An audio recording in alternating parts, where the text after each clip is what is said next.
दोस्तों, अगर आप NISM म्यूचुअल फंड एग्ज़ाम की तैयारी कर रहे हैं तो ये रहे वो 30 सवाल जो कि लगातार एग्ज़ाम में रिपीट होते गए हैं। शुरुआत करता हूं पहले सवाल से। Investors have right to specify up to dash nominees for their mutual fund investment folio. जब भी कोई म्यूचुअल फंड्स में इन्वेस्ट करता है तो वो टोटल अपने लिए कितने नॉमिनीज़ को सेलेक्ट कर सकता है। ऑप्शन यहाँ पे है 0, 1, 2 और 3। इसका जो करेक्ट आंसर है वो है 3। अप टू 3 नॉमिनीज को वो सेलेक्ट कर सकता है। Next, which companies would fall in the category of large cap as per SEBI circular on categorisation and rationalisation of open ended mutual fund schemes. कि SEBI circular के हिसाब से आप लार्ज कैप कंपनीज को किसे मानेंगे। A 100 companies in term of full market capitalisation, B 1 to 500 companies in term of full market capitalization, C each AMC is free to define the same, D as per the definition of stock exchange। यहाँ पे जो correct answer है वो है कि जो भारत के top 100 listed companies जिसका मार्केट कैपिटलाइजेशन सबसे अधिक है उसे हम लार्ज कैप कंपनीज कहते हैं। और अगर कोई लार्ज कैप फंड है तो प्राइमरीली उस कंपनीज में ही इन्वेस्ट करता है।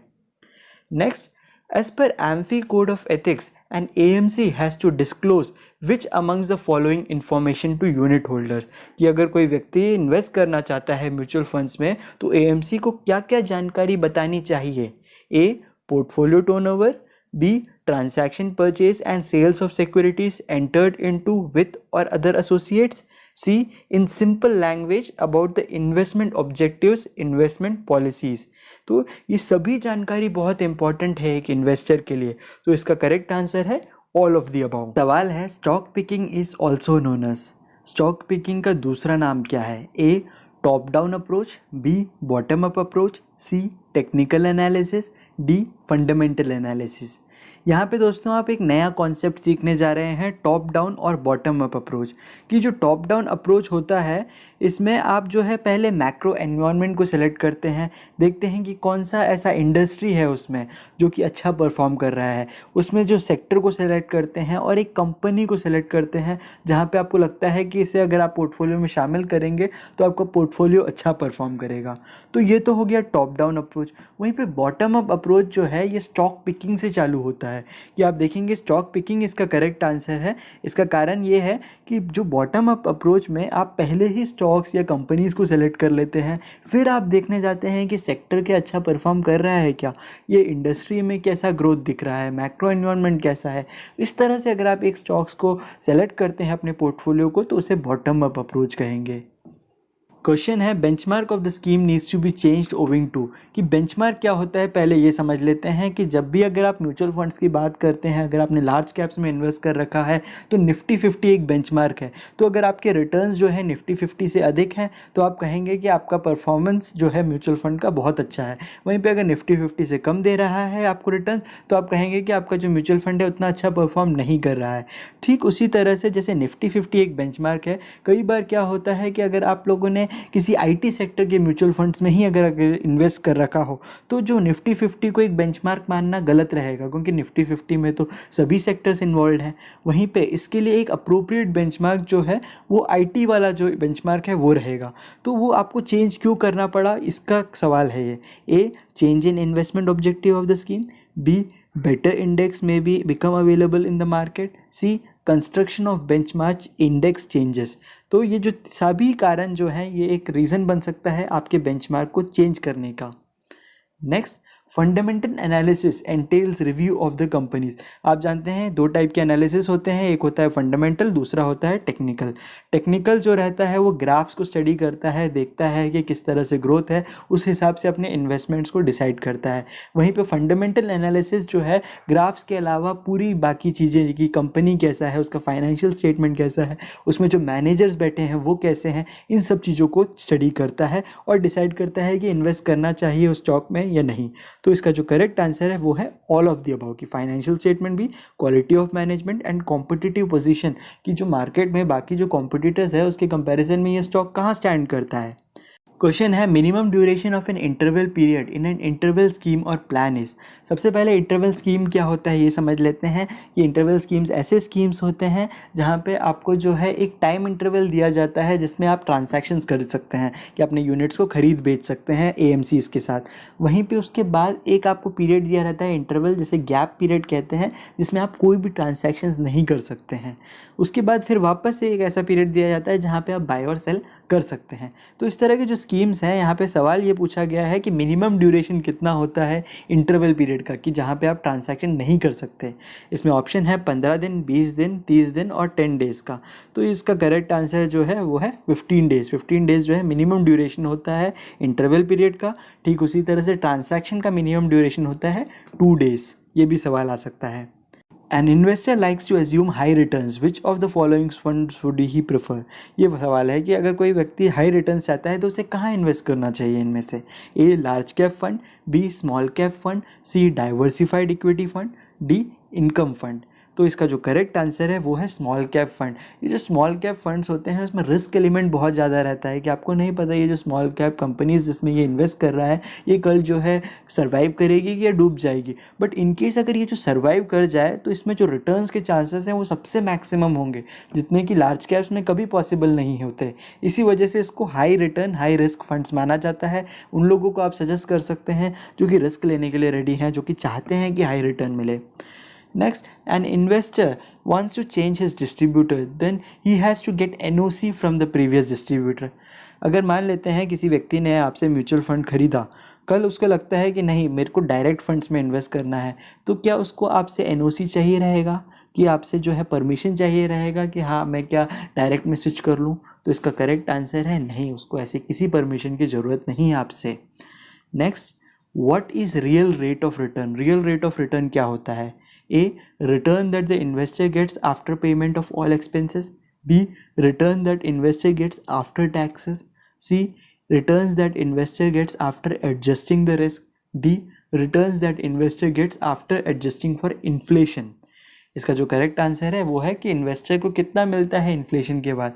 कई बार लोग कहते हैं कि जो एफडी में इन्वेस्ट करो अच्छा है, 6% का रिटर्न मिलता है, बट आप देखें 6% का तो इन्फ्लेशन चल रहा है, तो नेट रिटर्न क्या हुआ? 0%। तो ये जो है आपको देखना पड़ेगा और आपको अपने इन्वेस्टर को भी समझाना पड़ेगा कि जो रियल रिटर्न है शायद उतना नहीं है जितना कि आपको दिख रहा है। Which of the following scheme categories would be considered least risky in terms of credit risk? अगर आप इन सब की क्रेडिट रिस्क को कैलकुलेट करें तो इनमें से सबसे कम रिस्की कौन सा मानेंगे आप? A credit risk fund, B corporate bond fund, C dynamic bond, D gilt fund. इसमें जो करेक्ट आंसर है डी गिल्ट फंड है, क्योंकि गवर्नमेंट का जो है बॉन्ड्स इसमें इन्वेस्ट करता है गिल्ट फंड, इस वजह से इसे सबसे लीस्ट रिस्की माना गया है, ये डिफ़ॉल्ट नहीं करेगा। Next, AMFI has the powers with respect to registered ARN holding distributors too. ये AMFI की क्या क्या पावर्स हैं ARN होल्डिंग डिस्ट्रीब्यूटर्स पर? A cancel registration, B impose penalties, C issue notices, D all of the given option. कि अगर आप जो है एक बार म्यूचुअल फंड्स का एग्ज़ाम क्लियर कर जाते हैं तो आप भी एक ARN नंबर के होल्डर होते हैं, तो AMFI के पास ये सभी पावर्स हैं कि वो आपके रजिस्ट्रेशन को कैंसिल कर सकती है, इम्पोज कर सकती है आपके ऊपर पेनल्टीज़, आपको जो है नोटिस इशू कर सकती है। Variance measures the fluctuations in periodic returns of scheme as compared to its own average return. Variance जो होता है एक बहुत अच्छा यूनिट है जिसे आप मेशर कर सकते हैं कि कितना फ्लक्चुएशंस हो रहा है रिटर्न में। मान लेते हैं कि एवरेज रिटर्न 10% का है, वहीं पे अगर आपका जो फंड का फ्लक्चुएशन हो रहा है रिटर्न्स पे कि कभी कभी 15 दे रहा है, कभी कभी 8 दे रहा है, तो कितना फ्लक्चुएट हो रहा है इसको वेरिएंस से आप मेशर कर सकते हैं। इसका करेक्ट आंसर है true. The appropriate benchmark for large cap equity fund is, ये मैंने अभी आपसे क्वेश्चंस में डिस्कस किया था, इसका जवाब तो आप दे पाएंगे कि इसका करेक्ट आंसर है निफ्टी इंडेक्स। की टॉप जो सबसे बड़ी कंपनीज हैं वो लार्ज कैप कंपनीज कहलाती हैं, उसको अगर बेंचमार्क आप देखना चाहते हैं तो वो है Nifty index. Tax deduction at source would be applicable on capital gains from mutual funds from which of the following investor categories? किसके केस में TDS सकता है अगर कोई भी कैपिटल गेन होता है तो? A residential Indian investor, B minor investing through guardian के बच्चे जो इन्वेस्ट कर रहे हैं म्यूचुअल फंड्स में, C non residential Indian, D domestic companies registered in Indian. So यहाँ पे जो NRI लोग हैं वो अगर म्यूचुअल फंड्स में इन्वेस्ट करते हैं, अब ये इनकम जो लाते हैं ये बाहर से लाते हैं, इनके जो रिटर्न्स जाने होते हैं वो बाहर जा सकते हैं, तो यहाँ पे हम टैक्स कैसे लेंगे इनसे? तो टैक्स लेंगे टैक्स डिडक्शन एट सोर्स। तो NRI लोगों के लिए TDS अप्लीकेबल होता है। आपने देखा होगा कि हमारे YouTube वीडियोस में नीचे एक नया ज्वाइन बटन भी आ चुका है जो कि सब्सक्राइब बटन के ठीक बगल में है। ये एक YouTube की नई इनिशिएटिव है जिसकी मदद से आप हमारे चैनल को कंट्रीब्यूट कर सकते हैं, जिसके बदले में आपको मिलेगा मेंबरशिप और एक्स्ट्रा प्रिविलेजेस। आइए मैं आपको इन मेंबरशिप लेवल से इंट्रोड्यूस कराता हूँ। पहला है मॉक टेस्ट लेवल, जिसमें कि आपको हमारे पूरे चैनल के जितने भी मॉक टेस्ट वीडियोस हैं सब एक्सेसिबल हो जाते हैं। हम खास तौर से और नए वीडियोस मॉक टेस्ट के निकालते रहते हैं जो कि मेंबर्स ओनली वीडियोस होते हैं, जो कि एग्ज़ाम प्रिपरेशन में काफ़ी मदद करते हैं। नेक्स्ट है all mock test and chapter videos. ये जो all mock test and chapter videos है उसमें आपको चैप्टर एक्सप्लेनेशंस के वीडियोस भी मिल जाते हैं, जिससे कि आपको 300 पेज की मोटी किताब ना पढ़नी पड़े। दोस्तों, इस ज्वाइन बटन को यूज़ करना बहुत ही आसान है। ज्वाइन बटन को प्रेस करें और गूगल पे के माध्यम से आप ये पेमेंट कंप्लीट करें। नेक्स्ट सवाल पे आते हैं, real estate value is driven और is dependent on. Real estate के जो प्राइसेस होते हैं वो किस पर डिपेंड करते हैं? A, economic scenario, B, infrastructure development, C, interest rates, D, all of the above. इसका जो करेक्ट आंसर है इन सभी पर डिपेंड करता है। इंफ्रास्ट्रक्चर का डेवलपमेंट कैसा चल रहा है, बैंक इंटरेस्ट रेट दे रही है कि अच्छे दामों में कि लोग होम लोन ले सकें, इकोनॉमिक सिनेरियो कैसा चल रहा है, मंदी तो नहीं चल रही मार्केट में। तो ये सब चीज़ें फैक्टर जो है अफेक्ट करते हैं रियल एस्टेट के प्राइसेस को। In event of delays in dispatching dividend, warrants or redemption checks, the AMC has to pay unit holder interest at the rate of dash per annum। कि कई बार ऐसा होता है कि जो AMCs है या जो म्यूचुअल फंड हाउसेस हैं वो डिविडेंड देने में देरी कर रही हैं, तो ऐसे तो कितना भी देर कर सकती हैं, 1 साल 2 साल 3 साल बाद दे सकती हैं। इसको रोकने के लिए जो है सेबी की गाइडलाइंस ये कहती हैं कि जितना आप डिले करना चाहें डिले कर लें, बट जो हमारे यूनिट होल्डर्स हैं, जो इन्वेस्टर्स हैं, उसके हिसाब से आपको उन्हें इंटरेस्ट रेट देना पड़ेगा। तो कितना इंटरेस्ट रेट देना पड़ेगा? 15% का इंटरेस्ट रेट उन्हें देना पड़ेगा अगर वो डिले करते हैं रिडेम्पशन चेक्स में या डिविडेंड्स देने में। तो sector funds invest in diverse range of sectors, क्या ये करेक्ट है? जी नहीं। सेक्टर फंड का मतलब होता है कि वो एक पर्टिकुलर सेक्टर में इन्वेस्ट करता है। जैसे कि अगर IT सेक्टर के जो फंड्स होते हैं वो पर्टिकुलरली केवल IT सेक्टर में ही अपने पैसों को इन्वेस्ट करेंगे। तो इसका करेक्ट आंसर है फॉल्स।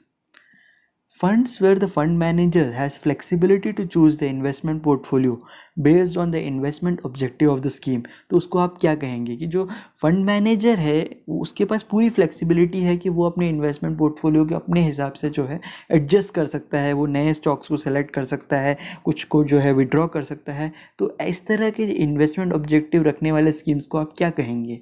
ए, passive funds, B, index funds, C, active funds, D, exchange traded funds. इसमें जो करेक्ट आंसर है ये एक्टिव फंड्स होते हैं, क्योंकि इसके जो फंड मैनेजर्स होते हैं ये रेगुलरली अपने आप को अप टू डेट रखते हैं कि कौन सा ऐसा स्टॉक है जहाँ पे अच्छा रिटर्न मिल सकता है, तो उसको अपने जो पोर्टफोलियो में शामिल करते हैं। कुछ पुअर परफॉर्मिंग्स को वो हटाते हैं। तो इस वजह से इसके जो रेट्स होते हैं, जो एक्सपेंस रेशियो जिसे हम कहते हैं, ये नॉर्मल आपके इंडेक्स फंड से ज़्यादा होते हैं, क्योंकि यहाँ पे एक्टिवली इन्हें लगे रहना पड़ता है कि आपके जो रिटर्न्स हैं उसको बेहतर कर सकें बेंचमार्क से कंपैरिजन में। क्वेश्चन है, विच of the following is excluded while calculating recurring expenses of the scheme। आप जानते हैं म्यूचुअल फंड स्कीम में एक्सपेंस रेशियो होता है, तो जिसमें कि एक रिकरिंग एक्सपेंसेस भी इंक्लूडेड है। तो इस एक्सपेंसेस को अब अगर आप कैलकुलेट करें तो इसमें क्या चीज़ों को शामिल नहीं करना चाहिए, ये सवाल है। A, investment advisory fee charge by the AMC, B, R&T fee, C, penalties paid by the AMC for infraction of law, D, marketing and selling fee. अब आप इसमें देखेंगे जो A, B और D है ये तो काफ़ी जायज़ है कि एक्सपेंसेस होते हैं AMCs को, तो उसे इन्वेस्टर से निकाला जाना चाहिए। वहीं पे जो C है कि पेनल्टी, कि इनकेस जो AMC या म्यूचुअल फंड हाउस है उसने किसी लॉ को ब्रेक किया जिस कारण से उस पर पेनल्टी पड़ी, क्या उसका पैसा इन्वेस्टर से निकालना सही होगा? नहीं। तो इसलिए इसको एक्सक्लूड करेंगे, इसे रिकरिंग एक्सपेंसेस में शामिल नहीं करेंगे। Next, every mutual fund trust has to be registered with SEBI, ये सबको पता है कि सभी म्यूचुअल फंड्स को जो है सेबी से रजिस्टर करना पड़ता है। Who seeks this registration for SEBI, ये काफ़ी इंटरेस्टिंग सवाल है दोस्तों कि यहाँ पे पूछा जा रहा है ये सेबी का रजिस्ट्रेशन के लिए अप्लाई कौन करता है, स्पॉन्सर करता है, ट्रस्टी करता है, एएमसी करता है, कस्टोडियन करता है। तो आपको देखना पड़ेगा शुरुआत सब चीज़ की स्पॉन्सर से होती है। तो जो स्पॉन्सर होता है वो पहले सोचता है कि हाँ जो है हमें एक म्यूचुअल फंड ट्रस्ट चालू करना है, फिर वो ट्रस्टीज़ को उसमें जोड़ता है। तो रजिस्ट्रेशन का काम जो है सेबी का, उसमें भी स्पॉन्सर सबसे पहले आगे आता है। क्वेश्चन है इन ASBA the amount is blocked इन, कि एसबा उन लोगों को पता होगा जो कि आईपीओ में इन्वेस्ट करते हैं। ये आईपीओ में क्या होता है कि अगर कोई भी जो स्टॉक्स है उसको लिस्ट करना है उससे पहले इनिशियल पब्लिक ऑफरिंग होती है। इस इनिशियल पब्लिक ऑफरिंग में जो स्टॉक्स है उसमें आप लोग भी घर बैठे बैठे इन्वेस्ट कर सकते हैं, बट आपको ये गारंटी नहीं रहती कि ये स्टॉक आपको डिलीवर होगा या नहीं, तो आप किस भरोसे से उनको पैसे दे दें। तो वहाँ पर एसबा का रोल आता है। एसबा ये कहता है कि अगर आपने 15,000 रुपये इन्वेस्ट करने हैं स्टॉक्स में तो 15,000 रुपये की आप गारंटी दे दीजिए, एसबा का जो अमाउंट रहेगा उसको आप अपने ही बैंक अकाउंट में ब्लॉक कर लीजिए कि आपको जो है जो स्टॉक की कंपनी है उसको देने की ज़रूरत नहीं है। इन केस अगर आपको स्टॉक की डिलीवरी होती है तो आपका जो अमाउंट है वो ऑटोमेटिकली डिडक्ट हो जाएगा। तो इसको जो है हम लोग एसबा का ब्लॉक्ड अमाउंट कहते हैं। तो कहाँ पे ये अमाउंट जो है ब्लॉक किया जाता है, ये सवाल है। A trading members account, B investors own account, C issuing companies account, D all of the above. तो इसका जो करेक्ट आंसर है इन्वेस्टर के अपने अकाउंट में जो है ये पैसा ब्लॉक होता है जब तक कि डिलीवरी नहीं होती। Which is the most appropriate measure for evaluation how closely the index is tracking its benchmark? कि आपको मैंने बताया था कि अगर आप म्यूचुअल फंड्स की परफॉर्मेंस को देखना चाहते हैं तो इसका सबसे बेहतर तरीका है कि आप अपने जो म्यूचुअल फंड्स को उसके अप्रोप्रिएट इंडेक्स के साथ जो है कंपेयर करें। तो अगर आप अपने अप्रोप्रिएट बेंचमार्क के साथ कंपेयर कर रहे हैं और उसमें काफ़ी डिफरेंस आ रहा है तो उस डिफरेंस को मेजर करने का सबसे अच्छा तरीका क्या है? A trainer ratio, B tracking error, C total expense ratio, D asset under management. तो इसका जो करेक्ट आंसर है वो है ट्रैकिंग एरर। कि मान लेते हैं बेंचमार्क जो है वो 14% का रिटर्न दे रहा है और आपका जो फंड है वो 12% का रिटर्न दे रहा है, तो इसका जो ट्रैकिंग एरर होगा वो -2% का होगा। इतना जो है डिफरेंस आ रहा है बेंचमार्क के परफॉर्मेंस में और आपके परफॉर्मेंस में। क्वेश्चन है if the investor with a long term perspective feels that the prices of gold will increase in future then it's advisable to invest in. कि अगर किसी को लगता है कि लॉन्ग टर्म में जो गोल्ड का प्राइस है वो बहुत बढ़ने वाला है तो उसको किस में इन्वेस्ट करना चाहिए? A gold ETF, B gold sector funds, C shares of gold mining companies, D gold futures. तो इसका जो करेक्ट आंसर है वो है गोल्ड ईटीएफ में उसे अपने पैसे इन्वेस्ट करना चाहिए। इसका कारण काफ़ी सिंपल है, जो गोल्ड सेक्टर फंड्स है, जो गोल्ड माइनिंग कंपनीज हैं, उसके बारे में आपको नहीं पता कि गोल्ड माइनिंग कंपनी आज के डेट में फ़ायदे में है, लॉस में, आपको पता है क्या? नहीं पता। बट आप ये जानते हैं कि गोल्ड के प्राइसेस ऊपर उठ रहे हैं, है ना? तो आप जो है वहाँ पर इन्वेस्ट करें अपने पैसों को जिसके बारे में आपकी नॉलेज है, जहाँ पे यहाँ पे इन्वेस्टर को लगता है कि प्राइस ऑफ गोल्ड जो है वो इंक्रीज़ होने वाला है। उसको ये नहीं पता कि माइनिंग कंपनी में प्रॉफिट होने वाला है या कंप्लीट गोल्ड सेक्टर जिसमें कि सभी कंपनीज गोल्ड में रिलेटेड जो है वो इन्वॉल्व रहती हैं, तो उसमें क्या प्रॉफिट होगा क्या होगा उसको नहीं पता। इस वजह से वो गोल्ड ईटीएफ में इन्वेस्ट करेगा। Next, an investor who is in the accumulation phase of retirement planning has portfolio concentrated towards bank fixed deposit. Which behavioral biases of the investor is suffering from? कि यहाँ पे जो है आप देखेंगे कि रिटायरमेंट की एज में आए हुए लोगों से आज के डेट में भी आप पूछेंगे कि अच्छा आपने रिटायरमेंट के लिए क्या सोच रखा है, तो वो कहेंगे क्या हमने बैंक एफडी चालू कर रखी है और वहाँ से जो है रिटायरमेंट का पैसा आ जाएगा। ये जो इनकी थॉट प्रोसेस है ये बहुत पुराने ज़माने की थॉट प्रोसेस है, क्योंकि ये उस टाइम की थॉट प्रोसेस है जहाँ पे बैंक एफडी में 14% का रिटर्न दिया जाता था जो कि इन्फ्लेशन को बीट कर जाता था। बट आज के डेट में क्या ये एक सही डिसीजन होगा कि बैंक एफडी में अपने पैसे रखना? जी नहीं।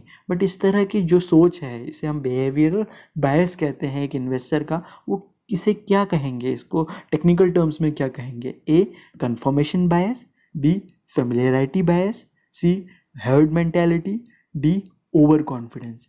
इसका जो करेक्ट आंसर है वो है फेमिलियरिटी बायस, क्योंकि इन्होंने अपने जो है बड़े भाई जो इनके पापा मम्मी हैं इन सबको देखा कि इन्होंने बैंक एफडी में ही अपने पैसों को इन्वेस्ट कर रखा है, तो उनकी फेमिलियरिटी है कि उनको लगता है कि यहाँ पे इन्वेस्ट कर दो तो एकदम सुकून की लाइफ है।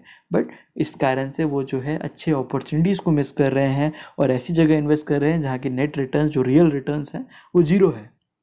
Next, which of the following has high running expenses, कि हाई रनिंग एक्सपेंसेस किस में होंगे इसमें? A passive funds, B index funds, C exchange funds, D active funds. इसका जवाब मैं आपको पहले ही दे चुका हूँ। इसमें रनिंग एक्सपेंसेस जो है एक्टिव फंड्स में सबसे ज़्यादा होंगे, क्योंकि एक्टिव फंड मैनेजर्स जो हैं दिन रात आपके पोर्टफोलियो में बेंचमार्क से अधिक रिटर्न कमाने के लिए काम करते रहते हैं। तो इनकी जो रिसर्च है, इस सब में जो एक्सपेंसेस लगते हैं वो इन्वेस्टर से ही आने होते हैं, जिस कारण से हाई रनिंग एक्सपेंसेस रहता है एक्टिव फंड्स। क्वेश्चन है, money market mutual funds invest in securities that have a maturity period of. Question है कि मनी मार्केट म्यूचुअल फंड जो सिक्योरिटीज़ में इन्वेस्ट करता है उसका मैच्योरिटी पीरियड कितना होता है।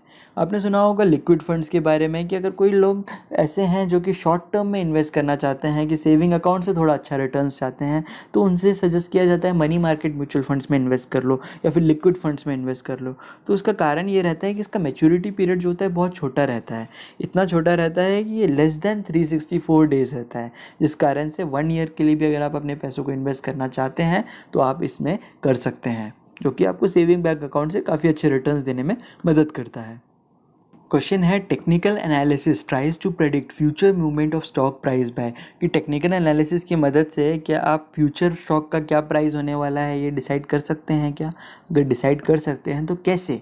ए financial working of the company देख के, B the stock price movements of the company, C studying financial statement, quality of management, competitive position in its product और सर्विस मार्केट।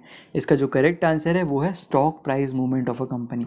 केवल ग्राफ देखते हैं ये और ये प्रेडिक्ट कर लेते हैं कि स्टॉक का आगे का प्राइस कैसा होने वाला है। इसकी कंप्लीट स्टडी है जिसे हम टेक्निकल एनालिसिस कहते हैं। वहीं पे फंडामेंटल एनालिसिस मैंने ऑलरेडी आपको बता दिया कि फाइनेंशियल स्टेटमेंट देखता है, मैनेजर्स की क्या क्वालिफिकेशन से देखता है, कि कॉम्पिटिटिव मार्केट में अगर देखें तो ये स्टॉक कहाँ पे लाई करता है, ये सब स्टडी करता है। Question, it is compulsory to use funds distributors और intermediaries for investing in mutual fund schemes. सवाल है, कोई इन्वेस्टर क्या डायरेक्टली इन्वेस्ट नहीं कर सकता? क्या आप जैसे म्यूचुअल फंड डिस्ट्रीब्यूटर्स या एडवाइजर्स का होना जरूरी है? A true, B no the investor may choose to go direct, C depends on the AMC offering the fund. इसका करेक्ट आंसर है कोई फ़र्क नहीं पड़ता कौन सा एएमसी है, सभी एएमसीज जो है डायरेक्ट फंड्स भी अवेलेबल कराते हैं जिसमें इन्वेस्टर खुद डायरेक्टली जाके इन्वेस्ट कर सकता है। बट इससे जो है आप म्यूचुअल फंड डिस्ट्रीब्यूटर्स के रोल को छोटा मत समझिए, क्योंकि मैक्सिमम जितने भी इन्वेस्टर्स होते हैं वो चाहते हैं कि एक अच्छे फंड्स में अपने पैसों को इन्वेस्ट करें, वो चाहते हैं कि पोर्टफोलियो में रीबैलेंसिंग दिखे। तो ये सब जो सर्विसेज है कौन प्रोवाइड कर सकता है? आप प्रोवाइड कर सकते हैं, जो कि म्यूचुअल फंड डिस्ट्रीब्यूटर्स हैं, इंटरमीडियरीज हैं, जिसकी सही सलाह के वजह से वो जो है नॉर्मल अगर अपने आप से रिटर्न कमाते तो उससे बेहतर रिटर्न वो आपके साथ कमा पाएंगे। Next, who is responsible for overall investments of the fund? ये ओवरऑल इन्वेस्टमेंट जो है एक म्यूचुअल फंड का कौन देखता है? A chief investment officer, B fund manager, C securities dealer, D market analyst. तो यहाँ पे जो है आपको समझना पड़ेगा, मार्केट एनालिस्ट तो है अपना काम करता है, एनालिसिस रिपोर्ट देता है, किसको देता है? फंड मैनेजर्स को देता है। फंड मैनेजर सजेशन देता है कि इसमें इन्वेस्ट करो, और जो फाइनल डिसीजन होता है वो चीफ इन्वेस्टमेंट ऑफिसर जो होता है वो लेता है। तो इसका करेक्ट आंसर है चीफ इन्वेस्टमेंट ऑफिसर। दोस्तों, अगर आपको इन क्वेश्चंस के एक्सप्लेनेशन पसंद आए हों तो वीडियो पे लाइक ज़रूर कीजिएगा और कमेंट में पूछिएगा इन केस अगर आपके कोई डाउट्स रह गए हो तो, और साथ ही साथ ज्वाइन बटन को ज़रूर प्रेस कीजिएगा, जिससे कि आपको इस सभी जो मॉक टेस्ट वीडियोज़ हमने इस चैनल में बनाए हैं वो एक्सेस हो पाएँ, और साथ ही साथ सभी चैप्टर के एक्सप्लेनेशन एक्सेस हो पाएँ, जो कि आपको NISM एग्ज़ाम को पहले अटैम्प्ट में पास करने में मदद करेंगे।